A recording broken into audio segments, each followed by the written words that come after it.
भक्ति में योग से ज्यादा सामर्थ्य होती है। योग में भी सामर्थ्य है, लेकिन योग से ज्यादा भक्ति में सामर्थ्य है। जो कार्य योगी नहीं कर सकता, तपस्वी नहीं कर सकता, तांत्रिक नहीं कर सकता, मांत्रिक नहीं कर सकता, भक्त सहज भाव से कर लेता है, क्योंकि उसके भाव का समुच्चय कहीं न कहीं भगवान में, केवल भगवान में लीन होता है। कोई विद्या, कोई तप, कोई साधना भक्ति के सामने नहीं टिकती है, टिकती ही नहीं।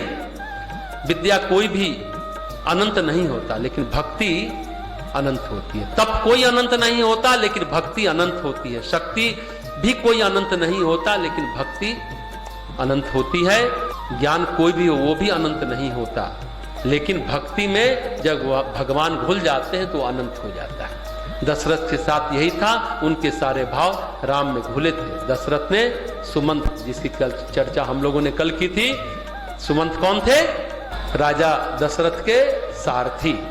क्या नाम था? सुमंत। उन्होंने क्या कहा कि देखो, जाओ सरयू दिखा देना, तमसा दिखा देना, वन दिखा देना और लौटा लाना। जब सुमंत ने दशरथ के वचन राम को सुनाए तो उन्होंने कहा कि देखो, पिताजी की आज्ञा को मानना और कैकेयी मां की आज्ञा को मानना मेरा प्रथम धर्म है, प्रथम कर्तव्य है। वो नहीं लौटे, और सुमंत जब लौट करके आते हैं और दशरथ को राम का वचन कहते हैं कि राम वचन के दृढ़ हैं, वो आएंगे नहीं, तो राम राम कही राम, राम राम कही राम, तनु परुहरी रघुवर बिरय राउ गए सुरधाम। तुलसीदास जी कहते हैं, प्रेम हो तो ऐसा, भाव हो तो ऐसा। उनके प्रेम में कोई कपट नहीं था, प्रेम सिर्फ और सिर्फ राम से था, राम के अलावा किसी और चीज से नहीं था। जैसे ही प्रभु अयोध्या छोड़े, एक मनुष्य के लिए उसके शरीर से ज्यादा महत्वपूर्ण और कोई चीज नहीं होता, कोई प्रिय नहीं होता, शरीर से बड़ा कोई अपना नहीं होता, शरीर से बड़ा कोई साथी नहीं होता।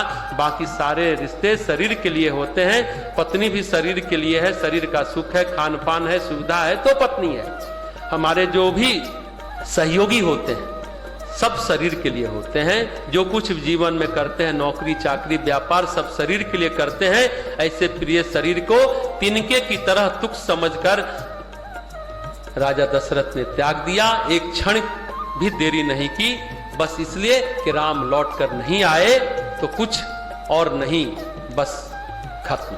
ये बड़ा महत्वपूर्ण बात है। अब इसको दूसरे ढंग से समझने की कोशिश करें। हमारा सबसे निकटतम साथी कौन होता है? अब इस पर विचार करें। हम लोग बहुत बात करते हैं, हमारा ये साथी है। सबसे निकटतम साथी शरीर होता है। शरीर ही सबसे निकटतम साथी है। पत्नी बच्चे सभी तो शरीर के साथी है, शरीर नहीं तो कोई नहीं। और सभी साथी मिलते जुलते हैं, बिछड़ जाते हैं। जब शरीर नहीं होता तो न संसार सधता है, न भगवान सधते हैं। कहते हैं, शरीर ध्यानम खलु धर्म साधनम। शरीर ही नहीं रहेगा तो धर्म कैसे होगा? जब शरीर है तभी धर्म होगा। चाहे संसार करना हो तो, भगवान करना हो तो, दोनों के लिए शरीर की जरूरत है। बिना शरीर के संसार नहीं होगा, बिना शरीर के भगवान भी नहीं होगा। शरीर है तब न कर्म को छीण कर पाएंगे। अगर शरीर को त्याग दें, किसी के लिए आत्महत्या करके नहीं। देखिए, शरीर त्यागने का मतलब आत्महत्या नहीं है, इस बात को समझने की कोशिश करेंगे। आत्महत्या में हमने प्रयास किया। आत्महत्या कर शरीर को छोड़ना और शरीर का छूट जाना दोनों अलग अलग चीज है। आत्महत्या में आप शरीर छोड़ते हैं आवेग में। एक आवेश होता है, एक उद्वेग होता है, एक क्रोध होता है, एक अमर्ष होता है, गुस्सा होता है, एक प्रतिक्रिया होती है जब आप शरीर को बलपूर्वक छोड़ते हैं। लेकिन जब आपके प्राण की डोर टूट जाती है, भाव गहरे हो जाते हैं, घाव भी गहरे हो जाते हैं, शरीर अपने आप छूट जाता है। वो शरीर आवेग में नहीं छोड़ते, आप शरीर छोड़ते हैं प्रेम में। राजा दशरथ ने आत्महत्या नहीं की, भाव गहरे हुए, जीवन निरर्थक लगा और शरीर अपने आप छूट गया। जो वाराणसी के साधु की घटना बता रहे थे वो कल्याण पत्रिका में छपी थी, सच्ची घटना है। वो साधु की घटना, जीवन निरर्थक लगा और शरीर छूट गया। उस बच्ची के कारण शरीर छूट गया। कल्याण पत्रिका ने क्या निष्कर्ष निकाला? जिस साधु को काल नहीं मार सका, प्रेम ने उसको मार दिया, मोह ने मार दिया, आसक्ति ने मार दिया, अपराध बोध ने मार दिया। 300 साल के साधु को प्रेम ने मार दिया, ये निष्कर्ष निकला। ऐसा नहीं कि हम साधु की निंदा कर रहे हैं, सहज वात्सल्य था उस लड़की के लिए, 9 साल की लड़की के लिए। तो ये शरीर हमारा क्यों है? जिस साधक को निर्विकल्प समाधि लगती है, उस समाधि में अगर वो 21 दिनों तक टिक जाता है ना, तो शरीर पत्ते की तरह झड़ जाता है। निर्विकल्प समाधि उसको कहते हैं। अब जो शरीर झड़ जाता है तो शंकराचार्य ने कहा कि थोड़ा सा मैं, अहम, ईगो बचा के रखना पड़ता है, थोड़ा लगाव रखना पड़ता है। संसार की सेवा करेंगे, थोड़ा अहं को रखना पड़ता है। सात्विक है वो अहं, सात्विक ही क्यों ना हो, लेकिन थोड़ा सा मैं रह जाता है ताकि हम संसार में जीवित रह सके। नहीं तो जीने का आधार ही नहीं बचता अगर निर्विकल्प समाधि लग जाती है। तो मन में संसार अगर नहीं रहा तो आपको 24 सेकंड भी नहीं लगेंगे शरीर त्यागने। तो शरीर ही साथी है, सबसे निकटतम। निकटतम इसके अलावा कोई और है ही नहीं। शरीर के बाद ही कोई है। अगर शरीर नहीं है तो फिर कोई नहीं है।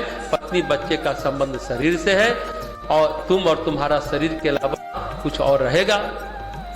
ये बात गुरुदेव भी एक समय अपने शिष्यों से पूछे थे, तुम और तुम्हारा शरीर के अलावा कुछ और रहेगा?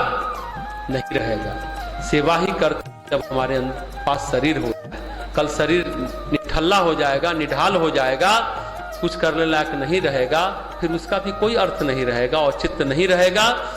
ये बातें समझने की बात है कि हम करने लायक नहीं रह पाएंगे। तो हम अपने जीवन के उद्देश्य को पूरा करने के लिए शरीर को स्वस्थ रखें। इसलिए हम लोग के यहाँ जो संकल्प है ना, पहला क्या है? हम शरीर को भगवान का मंदिर समझकर इसके आरोग्य की रक्षा करेंगे। शरीर की रक्षा मंदिर की तरह, भगवान का मंदिर है, इसमें परमात्मा का अंश आत्मा विद्यमान है, तो उसको गंदा नहीं करेंगे, विकार युक्त नहीं करेंगे, जहर नहीं डालेंगे, टॉक्सिन से नहीं भरेंगे। ये भाव हमारे अंदर होना चाहिए। तो यही बात है। एक क्षण में तिनके की तरह राजा दशरथ ने शरीर को त्याग दिया। तुलसीदास जी कहते हैं, मैं उनको श्रद्धा सहित प्रणाम करता हूं।